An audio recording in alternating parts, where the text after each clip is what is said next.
Hello बच्चों, पिछले दिन हम लोग डिस्पर्सन ऑफ लाइट पढ़े थे। आज हम लोग स्पेक्ट्रम देखेंगे। तो स्पेक्ट्रम में देखिए आप लोग पहले हम आप लोग को बताए होंगे कि जब वाइट लाइट किसी प्रिज्म से होकर गुजरता है तब जो है यह अपने 7 कलर में स्प्लिट हो जाता है, टूट जाता है। क्यों टूटता है ये आपको रीज़न पहले हम बताए हैं कि एयर और वैक्यूम में इन 7 कलर का जो VIBGYOR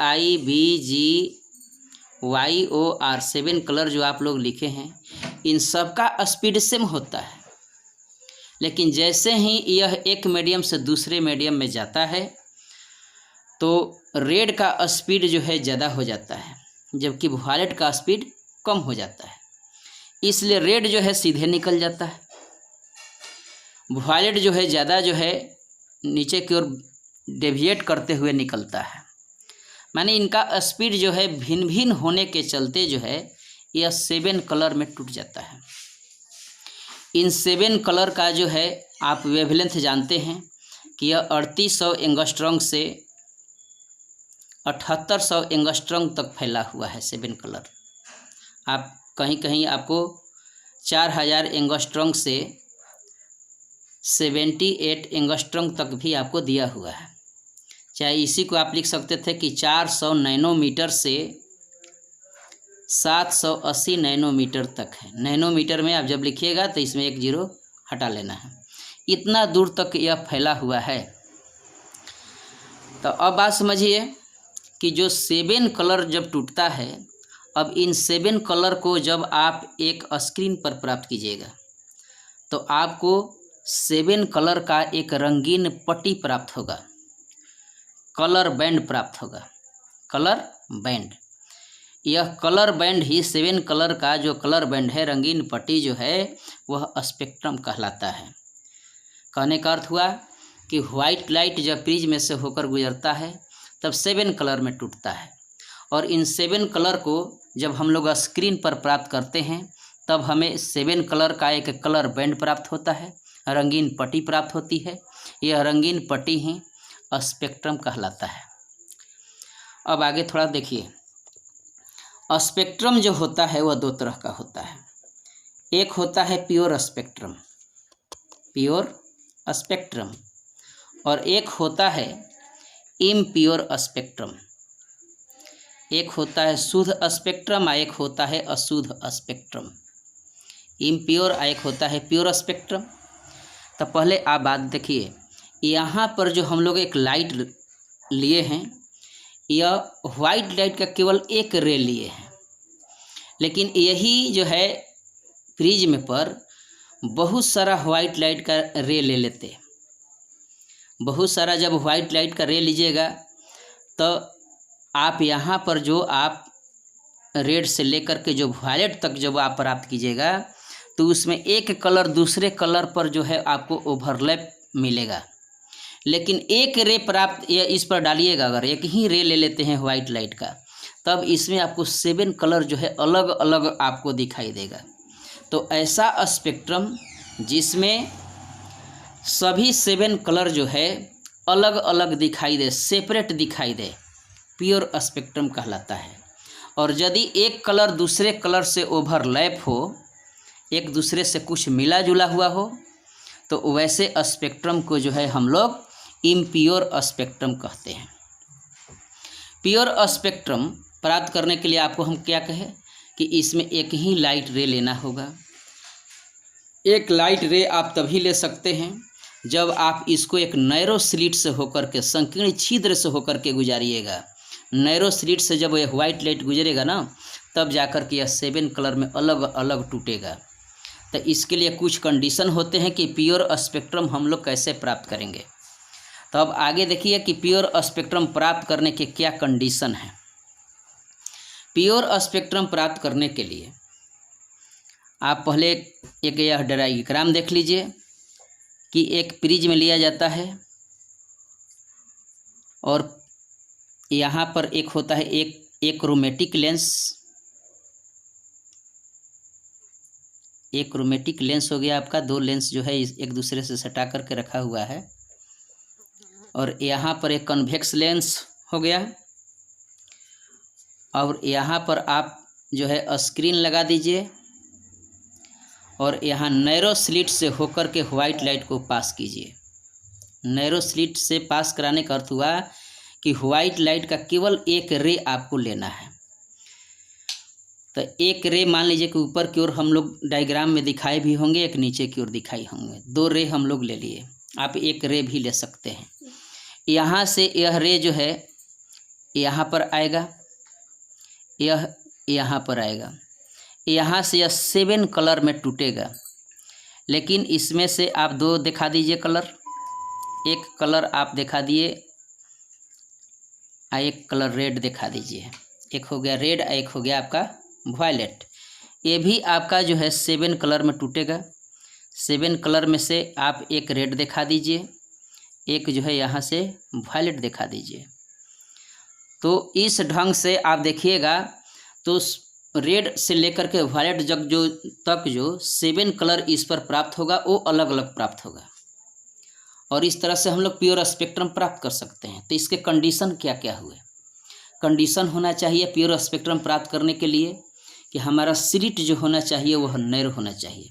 जब तक से स्लिट आपका नैरो नहीं होगा प्योर स्पेक्ट्रम प्राप्त नहीं होगा। नंबर 2 कंडीशन हुआ कि प्रिज्म और स्लिट के बीच में एक क्रोमेटिक लेंस को इस तरह से रखना होगा कि इसके फोकस पर आपका स्लिट आ जाए। दूसरा कंडीशन हुआ। तीसरा कंडीशन, प्रिज्म को हमेशा मिनिमम डेविएशन के कंडीशन में होना चाहिए, मिनिमम डेविएशन के ही कंडीशन में होना चाहिए। तीसरा बात, चौथा बात में समझिए कि इस लेंस को, कन्वेक्स लेंस को स्क्रीन और प्रिज्म के बीच में इस तरह से रखना होगा कि इसके फोकस पर आपका स्क्रीन आ जाए। तब आप जो है जो स्पेक्ट्रम का 7 कलर जो प्राप्त कीजिएगा वाइट लाइट का, वह अलग अलग प्राप्त कीजिएगा। और ऐसे स्पेक्ट्रम को हम लोग प्योर स्पेक्ट्रम कहते हैं। ओके, अब आप लोग टाइप्स ऑफ स्पेक्ट्रम देखिए स्पेक्ट्रम जो होता है वह 2 टाइप्स का होता है। एक होता है इमिशन स्पेक्ट्रम, जिसे हम लोग उत्सर्जन स्पेक्ट्रम भी कहते हैं। एक होता है एब्जॉर्प्शन स्पेक्ट्रम, जिसको अवशोषण स्पेक्ट्रम कहते हैं। इमिशन स्पेक्ट्रम में किसी सोर्स से निकलने वाले लाइट को विदाउट मीडियम में पास किए हुए हम लोग स्पेक्ट्रम प्राप्त करते हैं। मीडियम में पास नहीं कराना है इसमें क्या है कि मीडियम में पास कराने के बाद हम लोग स्पेक्ट्रम प्राप्त करेंगे।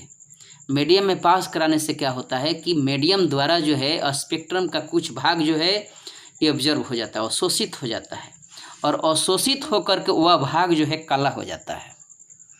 तो इमिशन स्पेक्ट्रम किसको कहेंगे? तो इस इमिशन स्पेक्ट्रम में हम लोग कहेंगे कि किसी सोर्स से निकलने वाले प्रकाश को बिना मीडियम में पास किए हुए जब हम लोग स्पेक्ट्रम प्राप्त करते हैं तो ऐसे स्पेक्ट्रम को इमिशन स्पेक्ट्रम कहते हैं।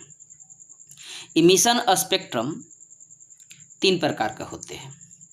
एक होता है कंटिन्यूअस स्पेक्ट्रम, एक होता है आपका लाइन स्पेक्ट्रम, एक होता है आपका बैंड स्पेक्ट्रम।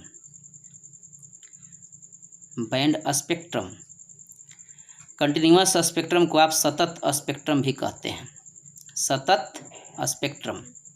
अब इसके बारे में थोड़ा समझिए।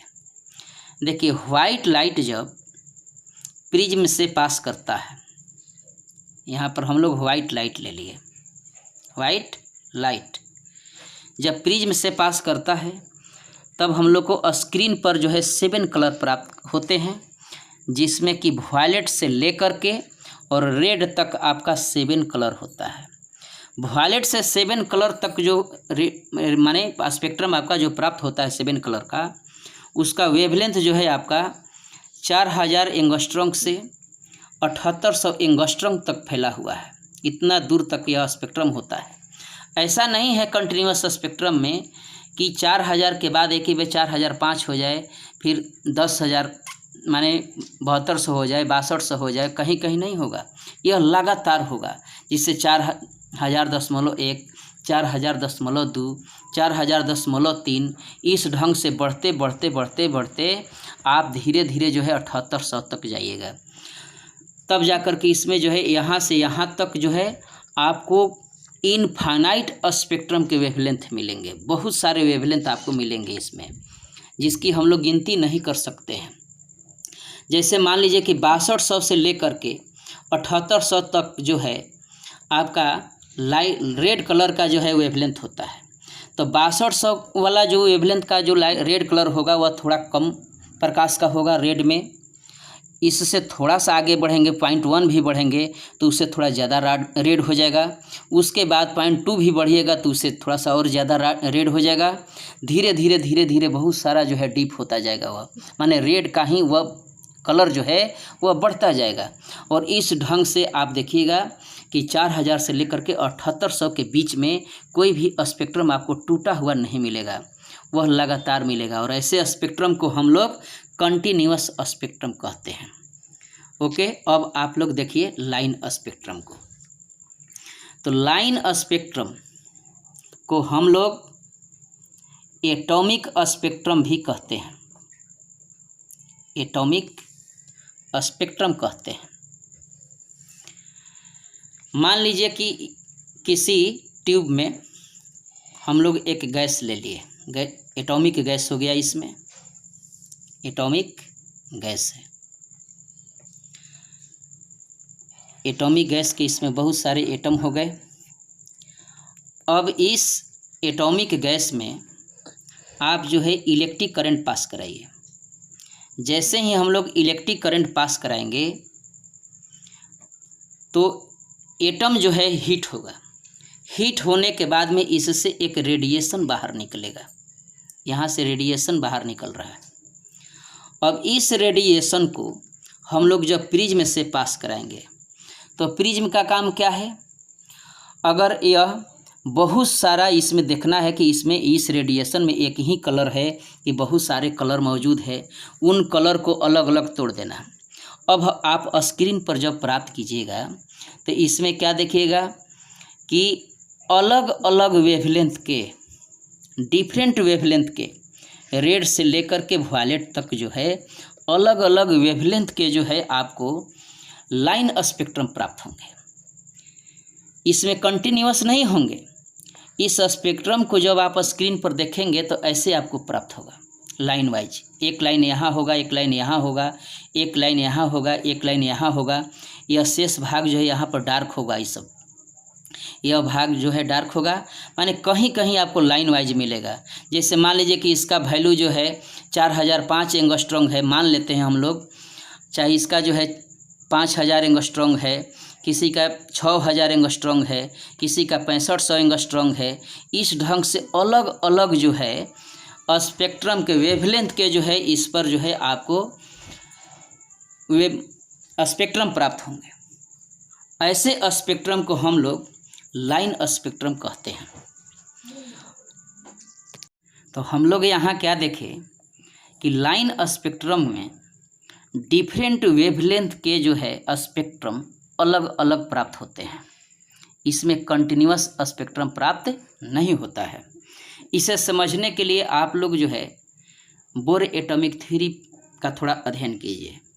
बोर एटॉमिक थ्योरी में हम लोग क्या देखे थे कि जब हाइड्रोजन गैस को इलेक्ट्रिक डिस्चार्ज ट्यूब से होकर के पास कराया जाता है तो हाइड्रोजन एटम जो है या ग्राउंड स्टेट में कुछ एनर्जी, जैसे ही इलेक्ट्रिक जब पास कराएंगे, हीट करेंगे इसको, तो यह जो है ग्राउंड स्टेट से जंप करके जो है दूसरे ऑर्बिट में चला जाता है। लेकिन यह हमेशा जो है ग्राउंड स्टेट में आने का प्रयास करता है। तो ग्राउंड स्टेट में यह आने के लिए क्या करता है, या तो एक जंप लेता है या सीरीज ऑफ जंप लेता है। और यह एक जंप चाहे सीरीज ऑफ जंप लेने में जो है कुछ एक्स्ट्रा एनर्जी का रेडिएशन करेगा, और जो एनर्जी रेडिएशन होगा इससे वह आपका लाइन स्पेक्ट्रम के रूप में जो है प्रोड्यूस होगा, उत्पन्न होगा। कहने का अर्थ है कि यहाँ पर जो हम लोग स्पेक्ट्रम प्राप्त किए हैं, भिन्न भिन्न एटम के स्पेक्ट्रम का अलग अलग आपको दिखाई देगा। अगर H2 के जगह पर हीलियम हो जाए, नियॉन हो जाए, अलग अलग यदि है एटम तो उसका अलग अलग आपको स्पेक्ट्रम दिखाई देगा। इस स्पेक्ट्रम को देख करके ही हम लोग वैज्ञानिक लोग बता सकता है कि यह जो है किस एटम का स्पेक्ट्रम आप प्राप्त किए हैं।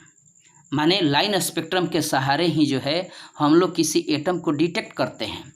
अतः जो है लाइन स्पेक्ट्रम को हम लोग एटॉमिक स्पेक्ट्रम भी कहते हैं।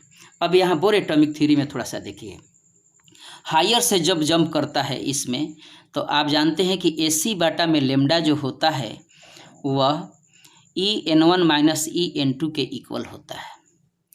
तो हाइड्रोजन एटम में फर्स्ट ऑर्बिट में आप देखिएगा तो -13.6 eV इसका एनर्जी होता है। सेकेंड ऑर्बिट में जब जाइएगा तो -3.4 के बराबर eV के बराबर हो जाता है। इसी तरह से थर्ड ऑर्बिट में जाइएगा तो थर्ड ऑर्बिट में आपका -1.54 के eV के बराबर हो जाता है। तो आप मान लीजिए कि सेकेंड ऑर्बिट से ही फर्स्ट ऑर्बिट में कोई आता है तो इसका अर्थ हुआ कि वह इतना से इतना में आया, तो इसको आप डिफरेंस जब निकालिएगा तो 10.2 eV हो जाएगा एनर्जी। तो यह एनर्जी आपका फिक्स है। En1 माइनस En2 एक फिक्स्ड वैल्यू है, यह बदलेगा नहीं। Hc भी आपका फिक्स है, इसका मतलब कि लेमडा भी आपका फिक्स्ड वैल्यू है। यह नहीं है कि यह लगातार होगा। एक फिक्स्ड वैल्यू का हम लोग स्पेक्ट्रम यहाँ पर हम लोग क्या करते हैं, प्राप्त करते हैं। तो ऐसे स्पेक्ट्रम को हम लोग क्या कहते हैं, लाइन स्पेक्ट्रम कहते हैं। अब हम लोग अगले वीडियो में जो है बैंड स्पेक्ट्रम और एब्जॉर्प्शन टाइप स्पेक्ट्रम को हम लोग देखेंगे। ओके।